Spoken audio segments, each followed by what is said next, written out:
Batimons, 160 exposants pour cette 9e édition du Salon du bâtiment et de son confort.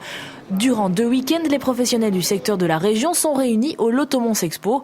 Depuis quelques années, la tendance est à la construction basse énergie. Les exposants l'ont bien compris et proposent des services dits plus verts. Les grands constructeurs, ils s'adaptent, donc les petits, ils vont être aussi obligés de suivre. Je pense qu'on a compris qu'il faut mieux investir son argent dans sa maison et être sûr que plus tard, on est bien. Et aussi investir d'une façon, je vais dire, plus intelligente, peut-être en achetant peut-être des chaudières un peu plus économiques, par exemple, ou en achetant un feu au pellet ou des histoires comme ça. Dépenser le moins d'énergie possible, la grande tendance de ces dernières années, mise en avant dans les médias, mais aussi par les constructeurs. Des maisons passives aux basses énergies, tout cela a un coût qui peut parfois freiner le candidat constructeur.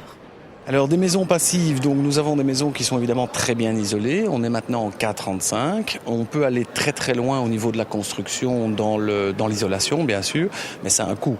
Donc si le client souhaite aller jusqu'à une maison passive en traditionnel, dans l'absolu c'est possible, tout dépend du budget. C'est quoi le budget ? Mais ça dépend de la surface. Donc il n'y a pas des prix préétablis pour le passif, donc c'est à la carte. Donc plus on voudra tendre vers une maison passive, plus on devra ouvrir son portefeuille. Ici, à Batimons, le client potentiel est-il attiré par ce type de construction ? Aujourd'hui, ils sont sensibles non seulement aux isolants des maisons et au budget, bien entendu. Dans un premier temps, ils font le calcul par rapport à ce que leur coûte une maison plus dans le classique et Eco Plus.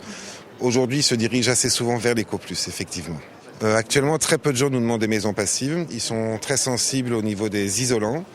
Mais passif est encore un terme qu'on utilise très peu dans la construction. La première question essentiellement c'est de savoir si nous avons des terrains dans la région. Parce que en définitive ça préoccupe plus le client de savoir si nous avons des terrains dans la région plutôt que de savoir quels sont les produits qu'on peut proposer dans un premier temps. Est-ce qu'il y a beaucoup de clients qui viennent voir en vous parlant directement de maisons basse énergie ?